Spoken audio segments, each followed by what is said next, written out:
নমস্কার। স্বামী বিবেকানন্দ দেবু মহারাজ 1863 সালে সপ্তর্ষি ঋষি যিনি নামিলেন ধরায় তিনি রামকৃষ্ণ ঠাকুরের প্রেম আহ্বানে সাধিতে তাহার কাজ ধরিয়া সন্ন্যাসী সাজ আসিলেন যুগ প্রয়োজনে কলকাতার নগরীতে শিমুলিয়া পল্লীতে 1863 সালে দত্তগৃহে আলো করি বীরেশ্বর নাম ধরি আবির্ভূত হলেন ধরাতলে। ঠাকুরের কাছে আসি পদতলে তার বসি দূর হলো সংশয় যত শুনি সে নতুন কথা সপিলেন জীবন তথা দাস হলেন জীবনের মতো জীবে প্রেম করে যেই জন সেই জন সেবিছে ঈশ্বর শিব জ্ঞানে জীব সেবা শুনেছেন কোথা কেবা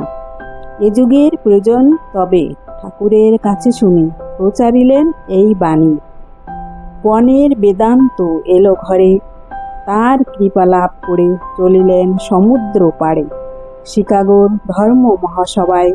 হিন্দু ধর্ম মূল কথা শুনিল জগৎ তথা মুগ্ধ সবে জ্ঞানের ছটায় স্বদেশে ফিরিয়া আসি সকলে একত্রে বসি রামকৃষ্ণ মিশন স্থাপিলেন বেলুর মঠ স্মৃতি সৃষ্টি করি রামকৃষ্ণ ভাব প্রচারী নতুন এক ধারা প্রবাহিলেন বুঝি মায়ের স্বরূপ বাণী মহাশক্তির বিকাশ জানি